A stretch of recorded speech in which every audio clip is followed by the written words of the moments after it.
Hi there, during this session I'm going to be talking about compact discs and the technology and science behind how they manage to store so much data on such a small space. So, how's the data stored? Well, such a small space is true, but if we look at it microscopically, we can see that the surface of a CD actually stores data with a series of, peaks and troughs. Okay. So these slightly raised areas and dips allows the laser to read information. And what happens is set up a little bit like an old vinyl record. So this information is rotating outward, and therefore all the information is held in these dots, which equate to digital signals of zeros and ones. So let me explain how these dots are converted into zeros or ones and the digital information that we hear. So what we have, if we look closely at the machine itself, we have the disk drive, which is going to rotate the CD around, and we have a laser which is going to be fired at the disk, and we have a disk drive motor which is going to allow us to rotate the disk drive itself, and we've also got the laser which can be moved in and out as well, and that's the tracking device.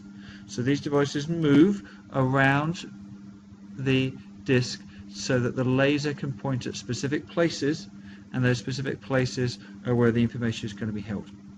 How it's contained. What we have here is, if we imagine these pits, which are the lower areas in between these raised areas. Okay. And what they do is this is created with a metal layer and protective coating and transparent plastic. The transparent plastic allows us to fire a laser through. Now what happens as the disc rotates, the laser reflects off the sequences of bumps and lower areas onto a photodetector. Now this photodetector converts the fluctuating reflected intensity into electrical string of zeros and ones. Okay, so depending what it's observing, it becomes a 0 or 1. And what happens here is actually the most important stage is as we go across an edge. So let me explain that in a little bit more detail. Now, what happened is the bump edges are read as ones, okay? Because when we go over these edges, what happens is that there's an interference with the laser, and so the photodetector doesn't see as much of the laser signal as it normally does. So that it recognizes as a 1. The flat area in between, and this could be the flat at the top or the flat at the bottom, these are read as zeros. Okay, so we can see here the ones come in when we have a change. Okay, so ones come in when there's a change.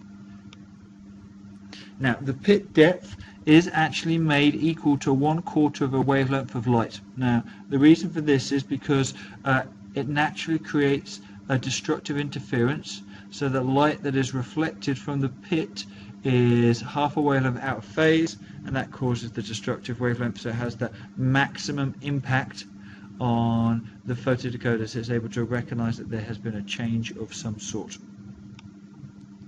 So, final statements here. Data is stored digitally.